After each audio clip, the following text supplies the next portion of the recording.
walked into that practice room. He's there. He's there. And now he's here. Mohamed Light, Sandbox, game 1. Sandy going fast here in game number 1. Love that confidence. And doing the Mo Light opening. That was not a thing you did with split wall breakers behind King Tower until the man on the left invented it. And Momo looking like he might be going to E-Giant. Also parts of Graveyard here. Certainly smells that way. Miner there to hold everything together and a NATO to clean it all up. Mohamed Light, maybe not totally happy with the way that went. Either that or he was like, that is exactly what was supposed to happen. I'm in my zone right now. He's got the lead early here in a match where your opponent is the one looking for more damage in single elixir. First minute away, Sandbox opting not to eat that one, had the skellies ready. And I love we're seeing Sandbox confident playing bait or playing a cycle deck against Mohamed Light to open. I like it. I mean, we've talked about outplayability for years now. Give yourself a chance. The other part of that, though, is when you have a deck that moves a lot faster, when you have cards that are a lot cheaper, if you make a mistake, it's very, very costly and hard to bounce back from. And Mohamed just slowing things all the way down. Sandbox making sure he's not going to give away that King Tower activation. NATO was completely out of the meta for quite some time, just came back in a couple months ago. That nerf was brutal, but now the coupling of units on the board and what's actually working in the meta as we're seeing right now with Baby Dragon, that was not exactly what Mo wanted. Baby Dragon still should get one little burp on tower. Plenty for the Evo Ghost. Bowler picks up high. Wall breakers don't get touched by the bowler, and that forces out the hut. And Minions doing some work here. Evo Knight, though, should be able to clean most up. Man, that Royal Ghost just does so much damage. And as we saw in that last matchup, as actually we've seen all day, you never want to let that Royal Ghost go invisible again. This time switching sides, Miner to the back for Sandbox. And there's the E-Giant. E-Giant's not going to touch the breakers, though. NATO for King Tower activation. Cannon going right into a Baby Dragon, though. That is not what Sandbox wants. And Minions putting in work. That range buff so effective against the E-Giant when before it was completely useless to play Minions on top of an E-Giant. Or near it, I should say. And at the moment, as we are getting into sudden death overtime, it is Sandbox with this critical game 1 lead, 17-31 to 23-13, but we've seen this song play out before. Yep. Sandbox playing cycle, we're in double, we're getting closer to triple against E-Giant. Well, it's really important for Sandbox is he's got to keep up the dual lane pressure, as you can see, and as you all know, when you're playing against E-Giant, the last thing you want is that perfect push to come together, and the best way to do that when you have a deck like Sandbox's, rely on your opposite lane pressure, rely on your cannons, your high DPS units, and just control the board, control the pace. Bar barrels have been really nice for Sandbox so far. Mo sets up Bowler one more time to the left. Baby Dragon has to get kited by that Miner. Minions come down. Minions going to get cleaned up for the most part with that Baby Dragon shot.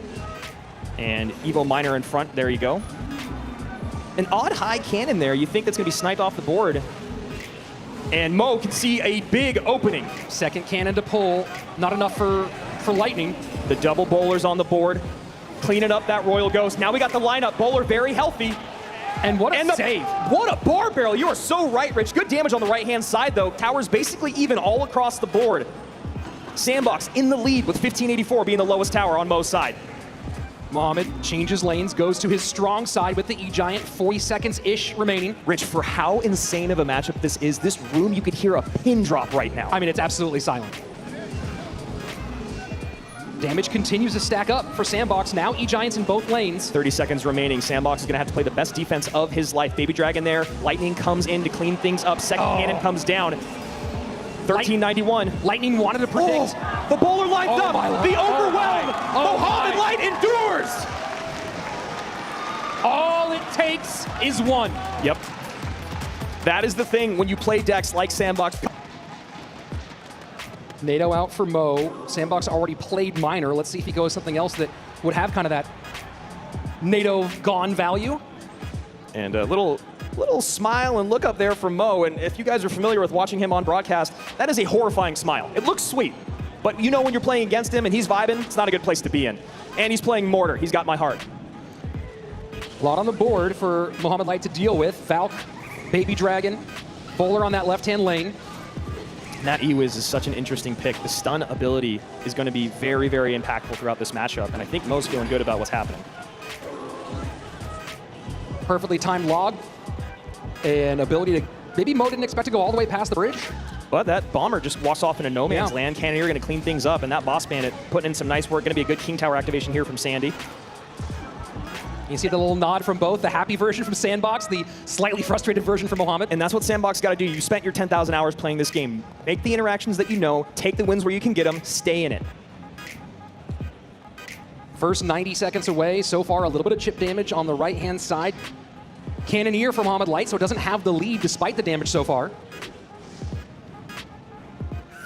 And Berserker, such a great card in the game. So strong defensively, has enough HP to kite units like this Baby Dragon away.